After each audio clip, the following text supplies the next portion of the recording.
إن الحمد لله نحمده ونستعينه ونستغفره ونعوذ بالله من شرور أنفسنا ومن سيئات أعمالنا من يهده الله فلا مضل له ومن يضلل فلا هادي له أشهد أن لا إله إلا الله وحده لا شريك له وأشهد أن محمدا عبده ورسوله يا أيها الذين آمنوا اتقوا الله حق تقاته ولا تموتن إلا وأنتم مسلمون يا أيها الناس اتقوا ربكم الذي خلقكم من نفس واحدة وخلق منها زوجها وبث منهما رجالا كثيرا ونساء واتقوا الله الذي تساءلون به والأرحام إن الله كان عليكم رقيبا يا أيها الذين آمنوا اتقوا الله وقولوا قولا سديدا يصلح لكم أعمالكم ويغفر لكم ذنوبكم ومن يطع الله ورسوله فقد فاز فوزا عظيما أما بعد إن أصدق الحديث كتاب الله وخير الهدي هدي محمد صلى الله عليه وسلم وشر الأمور محدثاتها وكل محدثة بدعة وكل بدعة ضلالة وكل ضلالة في النار. Matendo gonna malungi era majivuga Allah subhanahu wa ta'ala oyo omusasize nnyo ekise kingi tumutendereza n'amatenda aga malungi era majivu era ne tumusuuta tumwanjagira sokusasa n'emirembe ku mbaka Muhammadin sallallahu alaihi wasallama oyo gwe yatutumiranga kyakusasira eri ebitonde byonna tumwanjagira okusasa n'emirembe ebyo bibona abantu b'ennyumba ye bonna ne basahaba be bonna nabo bonna abamugoberera okutuusiza ddala ku lunaku lw'ensonga. Badwa Allah bulungi abakkiriza gwali mwaka gwa njovu baguyita amul fil gwali mwaka gwa njovu ogwo Allah subhanahu wa ta'ala gwatunyumizaako mu Qur'ani nti alam tara kayfa fa'ala rabbuka bi ashabil fil alam yaj'al kaydahum fi tadlil wa arsala alayhim tayran ababil tarmihim bihijaratin min sijjil faj'alahum ka'asfin ma'kul. Omwaka ogwo Abraha yalumba ekibuga Makka ng'ava saidi za Yemen nga zenejje eri enjovu ng'ekigendeerwa kye kusaanyaawo Kaaba eyo abantu babasengule bagende Yamani balinayo kyaki nga baagala abantu gye baba bagenda babeere nga balambula mu kifo ky'okujja Makka. Kati obviously ejje eryo Allah subhanahu wa ta'ala yalisaanyaawo nga yeeyambisa agamu ku majeege wama ya'lamu junuuda rabbika illa hu teri yamanyi maje omulezi wogayina okujjako ye ku luno yeeyambisa bunyonyi nga buyina obuyinja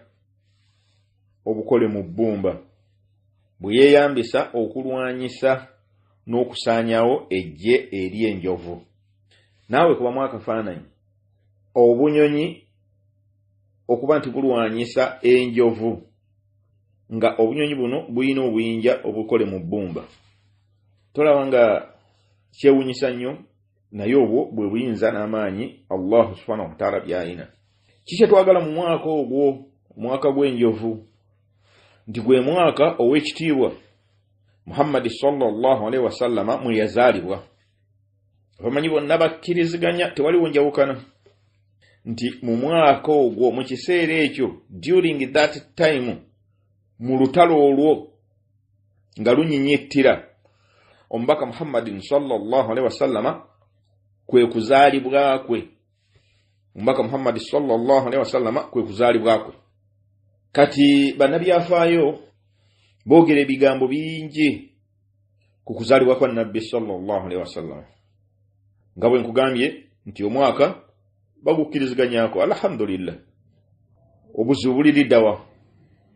awatali kukkiriziganya, obuzibu buliriddawa era awatali kukkiriziganya gwe mwezi. Boogera ebigambo bingi eri abagamba yazaalibwa mu Ramadhan, eri abagamba yazaalibwa mu Rabiul Awwal, abalala bagamba Rabi'u Thani, abalala bagamba nti yazaalibwa mu Muharram. Obuzibu obulala buliriddawa buli ku lunaku in terms of the date, not the day. Kuba olunaku as in the day olululu kakafu yennyini nabbi sallallahu alaihi wasallam yatugamba bamubuuza nti lwaki osiba mande n'agamba nti nno olwo olunaku ulidtu fiihi lunaku lwe nazaalibwa wa unzira alayya era lwe lunaku lwe natumibwa obubaka lwe bwanzikako n'olwekyo kyenva ndusiiba olw'obukulu bw'ensonga ezebbiri okuzaalibwa kwange nazaalibwa ku mande ate era obubaka bwanzikako ku mande kati bongerako n'ebintu ebirala bannabyafaayo nti era mande lwe lunaku lwe yasenguka okuva e Makka era mande lwe lunaku lwe yayingira e Madiina n'ebirala bingi naye kino ekyokuba nti asiiba olw'okuba lunaku lwe yazaalibwa era lwe lunaku lwe yafuna obubaka ekyo kyo kimanyiddwa mu hadisi ezitaliiko nfuufu kati ku kyolunaku as in date abamu bagamba nti yazaalibwa 12 abalala bagamba yazaalibwa 21 abalala 22 abalala 9 abalala 10 abalala nga 1 mu myezi egy'enjawulo nga bwe mbagambye kati Ibn Kathir rahimahullah ebyo byonna mu kitabo kye ekya Siratun Nabawiyya mu kitabo kye ekyogera ku bulamu bwa Nabbi sallallahu alaihi wasallama ebyo byonna yagenda abikuŋŋaanya n'awunzika ng'agamba nti ebyo byonna tebiriiko bujulizi ebyo byonna tebiriiko bujulizi okujjako ebyo nga bwe tubirabye nti yazaalibwa mu mwaka gw'enjovu yazaalibwa ku lunaku lwa mande deeti temanyiddwa kati ekyasinga okwatiikirira kubikwatagana ne deeti ye 12 Rabiul Awwal omwezi guno gwe tulimu kati mu nnaku ntono nnyo ojja kulaba abazuuzi mu ddiini nga bakuŋŋaanye ku lunaku olwo olw'12 basome ebbali zangi bakuba amataali bazikire n'enkwawa zigage nti basaalira omutanda alayhi salatu wassalamu bakuza amazaalibwa ge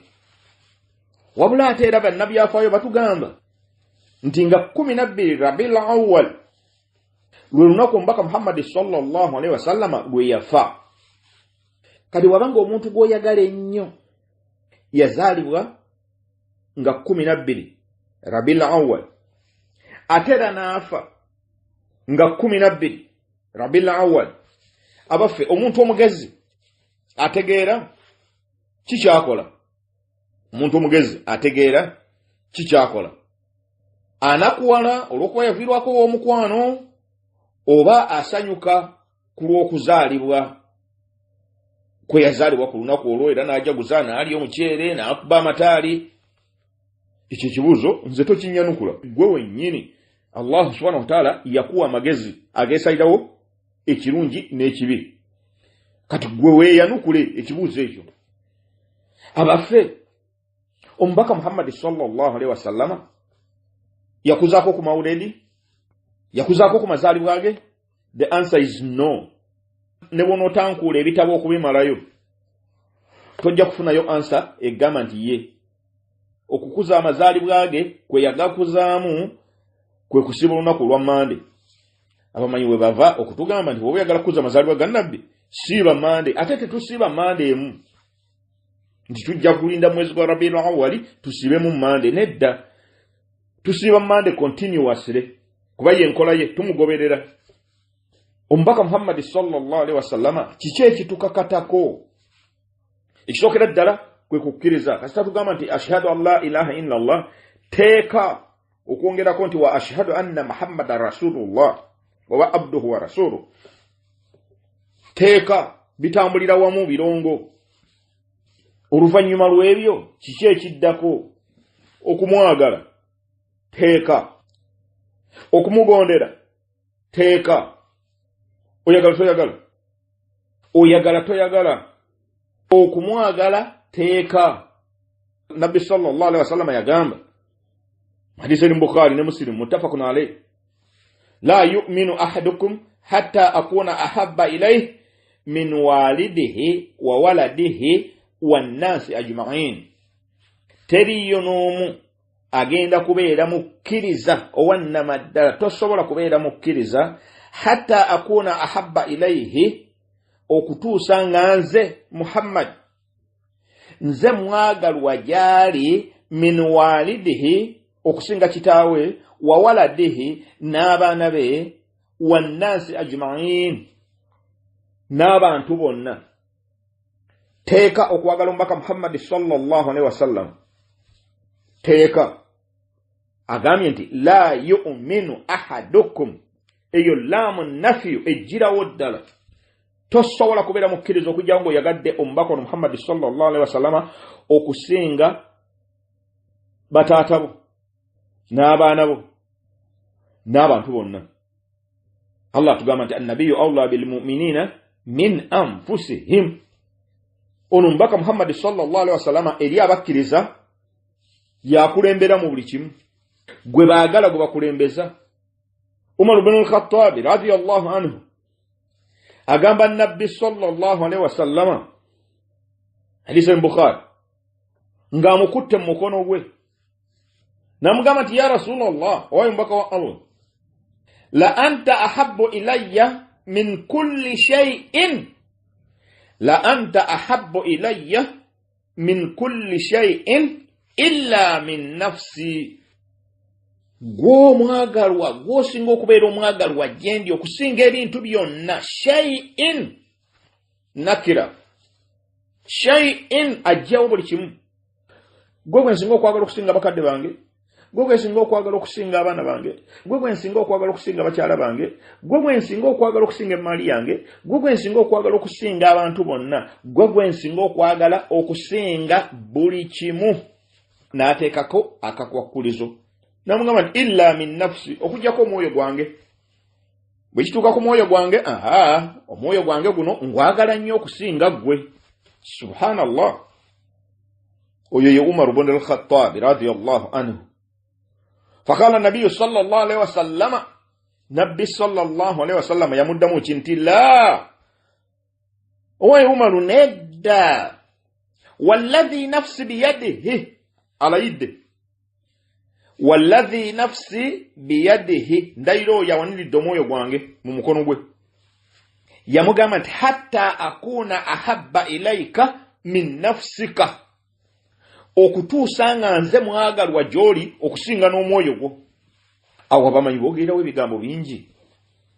bagamba nti ekyo kitegeeza nti bw'olaba nabbi sallallahu alaihi wasallama ng'oli amuleezemu akasaale gw'olina kuyimirirawo akasaale kakube ggwe kaleme kuba oli omusajja Muhammad sallallahu alaihi wasallama ow'ekitiibwa Allah subhanahu wa ta'ala gwe yalonda mu bangi nga Ibn Mas'ud bw'atugamba nti yamwelondera hatta akuna ahabba ilayka min nafsik nti okujjako nga nze gw'oyagala okusinga n'omwoyo gwo. Faqala lahu Umar bw'amala okuwulira ebigambo ebyo subhanallah bananga basajja bano baali bakkiriza. Allahu akbar. Baali bakkiriza ddala ddala era Allah subhanahu wa ta'ala okubeerondera ddala kyali kigwanira. Mu butuufu abasajja bano baagoberera omubaka Muhammad sallallahu alaihi wasallam era baali bakkiriza. Wulira Umar ibn al-Khattab radiyallahu anhu amuddamu kyamugamba nti fa innahu al-ana wulira fa innahu al-ana wallahi la anta ahabbu ilayya min nafsi. Awo wenyini awamugambidde mazima ddala mu kaseera kano ndayira Allah la anta ahabbu ilayya min nafsi gwe mwagalwa gyendi okusinga n'omwoyo gwange. Gwe mwagalwa gyendi okusinga n'omwoyo gwange. Faqala nabiyyu sallallahu alaihi wasallama nabbi sallallahu alaihi wasallama kyavaamu ddamu n'amugamba nti al-ana ya Umar otuusizza kaakati otuukidde ddala ku levo gy'oteekwa okubeerako. Otuuse ku levo gy'oteekwa okubeerako. N'olwekyo teeka okwagala omubaka Muhammad sallallahu alaihi wasallama. Teeka okwagala omubaka Muhammad sallallahu alaihi wasallama. Kati mu kumwagala tukola tutya? Tulina kumugoberera na kumugondera. Allah subhanahu wa ta'ala yagamba Surah Ali Imran qul in kuntum tuhibbuna Allah bagambe gwe Muhammad nti baba baagala Allah fattabi'uni bagambe nti baba baagala Allah bakugoberere teeka tosobola kugamba nti no yagala Allah nga togoberera mbaka Muhammad sallallahu alaihi wasallam nakamuna akeddagala tumugoberera mbikolwa bye tumugoberera mbigambo bye byayogera wama yantiku anil hawa in huwa illa wahyu yuha taina kyayogera okujjako nga bubaka obuvudde eri Allah subhanahu wa ta'ala nolwekyo tumugoberera mbigambo bye ne tumugoberera mu bikolwa bye nolwekyo Allah subhanahu wa ta'ala agamba nti bagambe bwe baagala Allah subhanahu wa ta'ala bakugoberere qul in kuntum tuhibbuna Allah fattabi'uni bakugoberere bwe baba baagala Allah subhanahu wa ta'ala bwe banakugoberera kiki bagenda okufuna yuhibbukumullah Allah subhanahu wa ta'ala jabbaagala Allah subhanahu wa ta'ala ajabbaagala tajja kukoma kukubaagala kwokka wa yaghfir lakum dhunubakum ajana basonyiwe ebibi byabwe bannange ani atayagala kumusonyiwa ebibi bye just kugoberera mubaka Muhammad sallallahu alaihi wasallam nokola ebyo byakulagidde kuba Allah subhanahu wa ta'ala agamba nti no wama ataakumur rasulu fakhudhuhu wama nahakum anhu fantahu ombaka kyababa wadde mu kitwale kyababa ganye totawana kwatako kyababa ganye totawana kwatako nolwekyo gwe goberera mubaka Muhammad sallallahu alaihi wasallam mu ebyo byakulagidde nti kola ng'okola byakuganye ng'oleka to the best of your ability to the best of your ability tewekanula gwe kola ekyo kyakugambye wama ataakumur rasulu fakhudhuhu ombaka kyabawadde mu kitwale wama nahakum anhu fantahu kyababaganye mukireke wattaqullah mutye Allah subhanahu wa ta'ala wattaqullah mutye Allah subhanahu wa ta'ala inna Allah shadidul iqab mazmadala Allah subhanahu wa ta'ala ye mukambwe nnyo bwatuka okubonereza ebibonerezo bye byagenda wala Nabbi sallallahu alaihi wasallam yennyini natugamba hadisi ya Abu Huraira idha amartukum bi amrin fa'tu minhu mastata'tum hadisi al-Bukhari muttafaqun alayh Bukhari na Muslim idha amartukum bi amrin fa'tu minhu mastata'tum bwemba n'ekiragiro kyemba wadde mukole to the best of your ability kola okusinzira ku busobozi bwo tosussa kuba yatugamba nti nno halakal mutanatti'una oyo yeekanula n'ava mu mbeera n'aba ng'alowooza nti yalongoosa naye ng'ate yeekanula asusse ekkomo yagamba nti azikiridde oyo asusse ekkomo awo nabbi sasama we yakoma ye n'agamba mbu nze nsukkawo yagamba azikiridde yakiddamu emirundi esatu nolwekyo akugambye nti wemba nkulagidde ekintu kyonna fa'tu minhu mastata'tum mukole okusinzira ku busobozi bwe mukiinako wama nahaitukum wano waliwo enjawulo wama nahaitukum anhu fajitanibuhu ate bwemba mbaganye ekintu awo wati waliwo ka compromise konna fajitanibuhu mukyewale nolwekyo tteeka okumwagala ate tteeka okumugondera Allah subhanahu wa ta'ala agamba Surat al-Anfal nti ya ayuha alladhina amanu atii'u Allaha wa rasulahu mugondere Allah n'omubaka we wala tawallaw anhu wa antum tasma'un temumukuba amabega omubaka oyo nimugaana okuwulira byagamba wa antum tasma'un atenga muwulidde wala takunu kalladhina qalu sami'na wa hum la yasma'un tembeeranga ng'abo abagambanga nti tuwulidde naye nga tebawulidde inna sharra ad-dawabi 'inda Allahi as-summul bukmu alladhina la yaqilun ebitonde bisingira ddala okuba ebibi mu maaso ga Allah subhanahu wa ta'ala byebyo bakiggala bakasiru tebawulira tebasobola kwogera bakasiru bakiggala byebitonde bisingira ddala okuba ebibi babasomera Qur'ani enkyana eggulu naye tebawulira babiwulira neyingira mu matu gaabwe naye omutima gwo mufu muggale tegusobola kuwulira n'olwekyo byebitonde ebisingira ddala okuba ebibi bebaani bebakafiiri alladhina la yaqilun tebategeera ne bw'okola otya Allah subhanahu wa ta'ala era aboogerako eri mu surati al-Bayyina inna alladhina kafaru min ahli al-kitabi wal mushrikina fi nari jahannama khalidina fiha ulaika hum sharrul bariyah byebitonde bisingira ddala okuba ebibi mu bakafiiri aga inna alladhina kafaru mazima ddala abakafiiri min ahli al-kitabi wal mushrikina mwabo bannanyini kwebwa kitabo n'abo abagatta ku Allah subhanahu wa ta'ala ebintu ebirala fi nari jahannama bakubeera mu muliro jahannam khalidina fiha mirembe na mirembe ulaika hum sharrul bariyah byebitonde bisingira ddala okuba ebibi ate abakkiriza abogerako ki innal ladhina amanu wa amilu salihat ulaika hum khairul bariyah mazima ddala abakkiriza ne bakola emirimu emirungi ulaika hum khairul bariyah byebitonde bisingira ddala okuba ebirungi n'olwekyo Allah subhanahu wa ta'ala akuwooninza gamba nti tobeeranga abo abagambanga nti nno tuwulidde naye nga tebawulidde tuwulidde naye nga tebawulidde n'olwekyo teeka okumugondera bw'otaamugondere tabbu waman yasi llaha wa rasulahu wa yataadda hududahu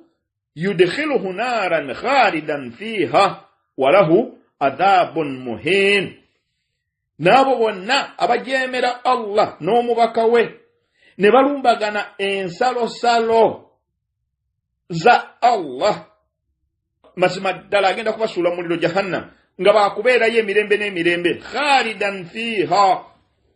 walahu adhabun muhin sekyo kyokka nga balina n'ebibonyobonyo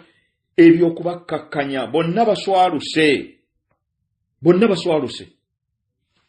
n'olwekyo bantu ba Allah bulungi abakkiriza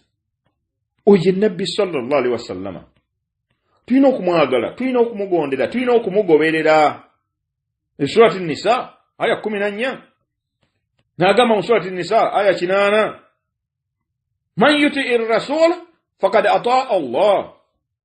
wa man tawalla fama arsalnaka alaihim hafizan oyo yenna agondera omubaka Muhammad sallallahu alaihi wasallama mazima ddala aba agondedde Allah naye oyo yenna akubayo amabega n'agaana mazima ddala gwe Muhammad titwakutuma kubeera mukuumi wa muntu oyo agaanye gwe tuusa butuusa gwe mulimu gwo gwe tuusa butuusa gwe mulimu gwo mu suratul Maida akakasa ekyo wa ati'u llaha wa ati'u rasula wahdharu mazima ddala mugondere Allah subhanahu wa ta'ala era mugondere omubaka wahdharu mwewale banatafsiri batugamba nti mwewale ebitamiiza zaala n'okweraguza Allah kyeyali ategeeza fa in tawallaytum fa'lamu annama ala rasulina albalagul mubin bwe munaagaana ne mukubayo amabega mukimanye nti oyo omubaka waffe omulimu gwe kutuusa muntuusa eri very clear era yatuukiriza n'olwekyo bantu ba Allah bulungi abakkiriza omubaka Muhammad sallallahu alaihi wasallam tulina kumwagala tulina kumugondera tulina kumugoberera kati bwe tuddayo ku mazaalibwa ge omubaka Muhammad sallallahu alaihi wasallam yakuza amazaalibwa the answer is no teyakuŋŋaanya abantu kulya mukyere na kukuba mataali ate ensonga y'amataali eyo tujja gifunira olunaku tugyogereko kuba waliwo ba ulama usu ababuza abantu mu kavidiyo akatambula ennaku zino ensonga eyo twagisomesaako ey'amataali n'ensonga ya music twagisomesaako mu bugazi biidhinillah misomo gyatambula nkakasa bangi mwagiwera Sheikh Adam Senjala yagisomesaako misomo ndowooza oba 3 Allah musaasire Sheikh Adam Senjala hafidhahullah naye yasomesa ku music emisomo ndowooza giringa 3 tafsilan toyina kyeweekwasa nejjukira nti ombaka Muhammad sallallahu alaihi wasallam yatugamba nti alaikum bisunnati mwekwate ku nkola yange wa sunnati al-khulafa'i al-mahdiyyin ar-rashidin mwekwate ku nkola yange ne ku nkola yabo abagenda okunziira mbigere abalungamizibwa tamassaku biha mujekwatire koddala wa ghaddu alaiha bin nawajid mujirumise komagego wa iyyakum wa muhdathatil umur mwewale ebintu ebigunjeewo fa inna kulla muhdathatin bid'atun ebyo byonna ebintu ebigunjeewo kuba kuzuula mu ddiini wa kulla bid'atin dalala na buli bid'a yonna na buli kizuule kyonna buba bubuze mu hadisi ya Nasaa'i n'ayongerako wa kulla dalalatin fi nnaari na buli bubuze bwonna muliro n'olwekyo betunula mu sunna za Nabbi sallallahu alaihi wasallam mulimu okukuŋŋaana okusoma mawulidi n'okuba amataali twala tugende nedda tibiriimu betunula mu ba khulafa'i al-mahdiyyin ar-rashidin abo be yawaako obujulizi ba khulafa'u ar-rashidin abamuddira mu bigere al-mahdiyyin bw'atyo bwe yagamba abaalungamizibwa tubisangayo nedda tibiriyo mu batabi mwebiri nedda al-qurun al-mufaddala khairul qurun karni bw'atyo bwe yagamba omulembe ogusinga obulungi gwe mulembe gwange bw'atyo bwe yagamba ombaka Muhammad sallallahu alaihi wasallam thumma alladhina yalunahum n'olwekyo emirembe egy'esatu tunulamu temuli al-qurun al-mufaddala emirembe egyasukkulumizibwa esatu temuli kishe yakola mbaka Muhammad sallallahu alaihi wasallam kukusiiba hadisi ya Abu Qatada al-Ansari su'ila an as-sawm al-ithnayn yabuuzibwa mbaka Muhammad sallallahu alaihi wasallam kukusiiba mande fihi ulidtu kunaku olwo kwe nazaalibwa wa fihi unzila alayya era olunaku olwo obubaka lwe bwanzikako hadisi eri Muslim n'olwekyo lwaki tukuŋŋaana ne tusoma mawuledi ne tukuba amataali abamanyi baatulagadda gakubirwa mu bifo ki gakubirwa ku mbaga na ku yidi naye si ku mawuledi nakamunako eddagala kuzuula mu ddiini Sheikh Ibn Baz nga tumaliriza baddu ba Allah ku nsonga eyo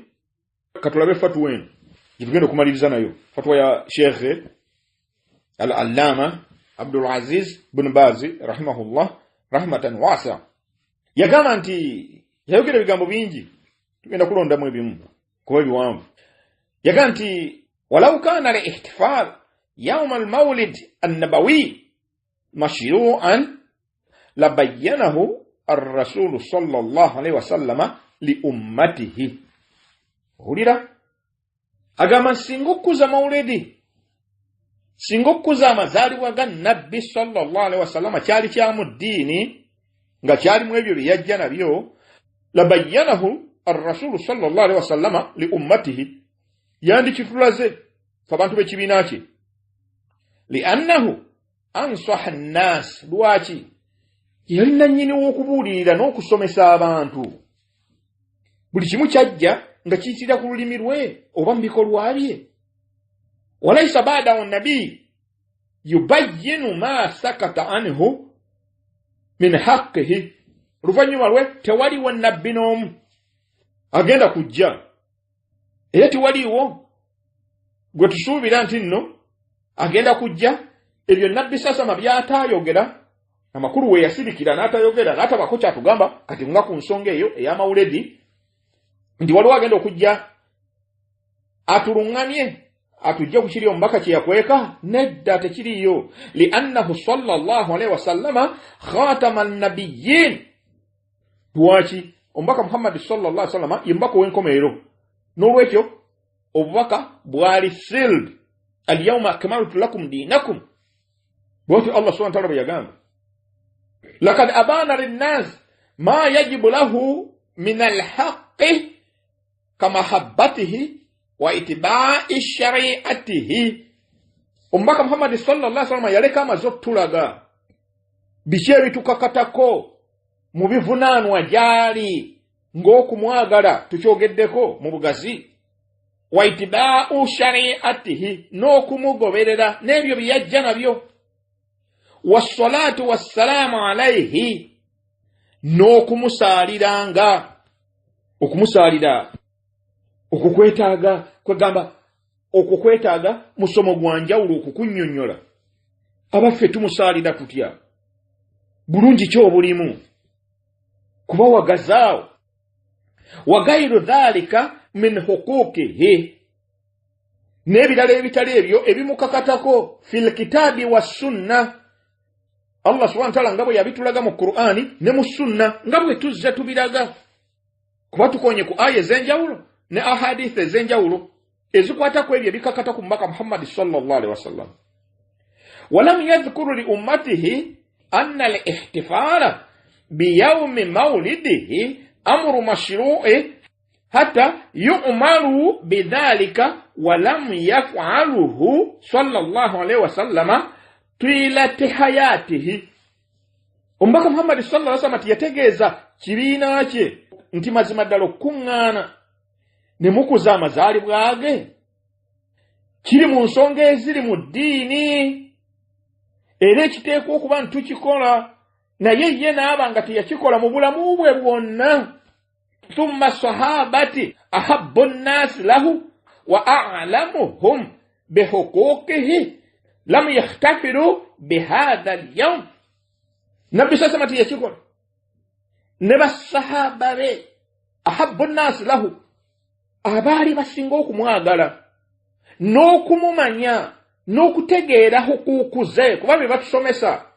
naye tebakuŋŋaanako bihadha al-yawm tebakuŋŋaanako kukuza amazaalibwa ge la al-khulafa'u ar-rashidun wala gairihim si bakhalifa betumanyi obulungi Abubakar Siddiq Umar ibn al-Khattab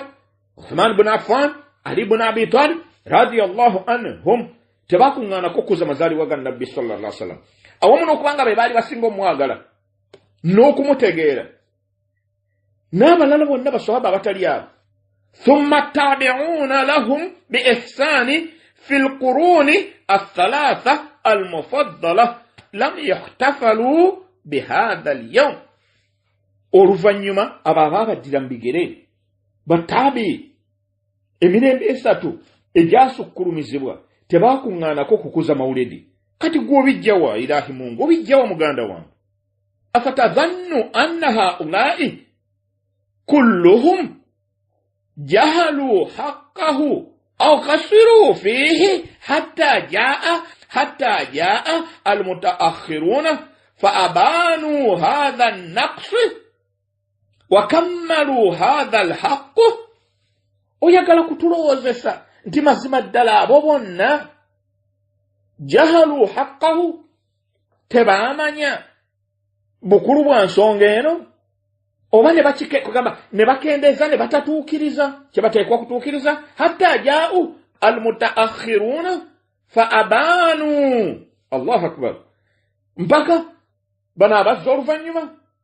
ne baba nga bo batuukiriza obukendeevu buno ne bajjuza ekivunaanwa kino eri nabbi sallallahu alaihi wasallama wallahi walan yaqula hadha aqil ya'rifu halu sahaba wa atba'ihim bi ihsani alayidde sheikh nagamba nti tekisoboka busobosi omuntu alina amagezi era ategeera ekifo ky'abasahaba n'embeera yaabwe ku mubaka ono Muhammad sallallahu alaihi wasallama n'abo bonna abaamugoberera n'abo bonna abaabagoberera mu bulungi batabi tekisoboka busobozi. Wa idha alimta ayyuha alqari'u alkarim anna al-ihtifala biyawm al-mawlid an-nabawi lam yakun mawjudan في أحده صلى الله عليه وسلم ولا في أحد أصحابه الكرام ولا في أحد أتباعهم في الصدر الأول نرويشو غوي ويشتيوا كاستومالو كتيمانيا غو مسومي asoma bino oba awulira bino owaye gwe ekitiibwa awulira bino oba asoma bino bw'omala okukimanya nti mazima ddala ku mulembe gwa nabbi sallallahu alaihi wasallam tewaliwo kuŋŋaana kusoma mawulidi kukuza amazaalibwa ge wala fi ahadi ashabihi wadde ku mulembe gw'abasahaba be wala fi ahadi atbaihim fi sadri al-awwal wadde abo abaabagoberera mu bulungi mu kiwayi ekyakulembera wala kaana maarufan indahum era nga kyali tikimanyiddwa wadde alimta annahu bid'atun muhdathatun fi ddiini n'olwekyo kimanye nti eyebeera bid'a bintu ebiba bigunjiddwawo ne bitekebwa mu ddiini ya Allah subhanahu wa ta'ala la yajuzu fi'liha tekikkirizibwa kukikola wala iqraruha wadde okukikkiriza nti ddala Yesu ekiri wala da'wati ilaiha wadde okoola abantu okujja okubeerawo mu kusoma mawulidi bal yajibu inkariha wattahdhiru minha wabula kitukakatako okuba ntukitamwa n'okwewaza abantu okubyetabamu yensonga lwaki tuwogera mu kaseera kano baddu ba Allah bulungi abakkiriza mawulidi si ddiini omubaka tiyakweka ku bubaka nakomunakeddagala omubaka tiyakweka ku bubaka kyekyo Imamu Maliki kye yagamba oyo yenna akola ekintu n'alaba nti kirungi ng'alaba nti kirungi naye nga si kya mu ddiini eno zaama anna Muhammadan sallallahu alaihi wasallama khana ar-risala omuntu oyo abeera agamba nti omubaka ono Muhammad sallallahu alaihi wasallama yakumpanya obubaka lianna Allah ta'ala yaqul lwaki nti Allah subhanahu wa ta'ala yagamba nti al-yawma akmaltu lakum dinakum olwaliro nzijuzza eddiini yammwe faman lam yakun yawma idhin dinan ekyo ekitaali ddiini ku mulembe guli era tukisobola kubeera ddiini ku mulembe guno ogwaffe. Barakallahu fikum wa jazakumullahu khairan. Nolwekyo baddu Allah balungi abakkiriza tusaba Allah subhanahu wa ta'ala atutaase okuzuula mu ddiini. Muddu wa Allah weewale okwetaba mu mikolo egy'okuzuula mu ddiini. Tokkiriza okubeera omu ku abo abagenda okwetaba mu zimawuledi ezigenda okubeerawo mu nnaku ntono nnyo ezijja mu maaso awo. Tokkiriza man ibtada fil islaama bid'a yaraaha hasana oyo yenna atandikawo ekintu mu ddiini eno ey'Obuyisiraamu ng'alaba kintu kirungi fakad zaama anna Muhammadan sallallahu alaihi wasallama khana ar-risala abeera agamba nti omubaka Muhammad sallallahu alaihi wasallama yakumpanya obubaka. N'olwekyo mwe abakuŋŋaana okusoma mawulidi ekyo kye mugamba nti omubaka Muhammad sallallahu alaihi wasallama yakumpanya obubaka n'atababuulira. Allah agambye nti al-yawma akmaltu lakum dinakum wa atmamtu alaykum ni'mati wa raditu lakum al-islaama diina. Eddiini ejjudde, ekyengera kijjudde, obusiraamu bwatusiimidde. Fama lam yakun yawma idhin diinan ekitaali ddiini ku lunaku olwo ng'obubaka bujjula fala yakunu al-yawma diinan tekisobola kubeera ddiini ku mulembe guno wetuli kati saawa eno. Nakamunakeddagala n'olwekyo baddu ba Allah bulungi abakkiriza banjagira Allah subhanahu wa ta'ala ataase embeera z'okuba ntuzuula mu ddiini mwanjagira okuba nti nno atulongooseza embeera zaffe atuteekemu abo abawulira ebigambo ne batwalamu ebyokka eby'omugaso ebirungi ebiyitidde ku lulimi lwange Allah subhanahu wa ta'ala yansobozesa okubatuusaako ensobi ezibaddemu zange enganze era mulagenda abeere ng'azinsonyiwa era aleme okuzibafulira ekibabuza. ربنا تقبل منا إنك أنت السميع العليم وتوب علينا إنك أنت التواب الرحيم. ربنا آتنا في الدنيا حسنة وفي الآخرة حسنة وقنا عذاب النار وصلى الله وسلم وبارك على محمد بن عبد الله النبي الأمي وعلى آله وصحبه وسلم والحمد لله رب العالمين. سبحانك اللهم وبحمدك أشهد أن لا إله إلا أنت أستغفرك وأتوب إليك. والسلام عليكم ورحمة الله وبركاته.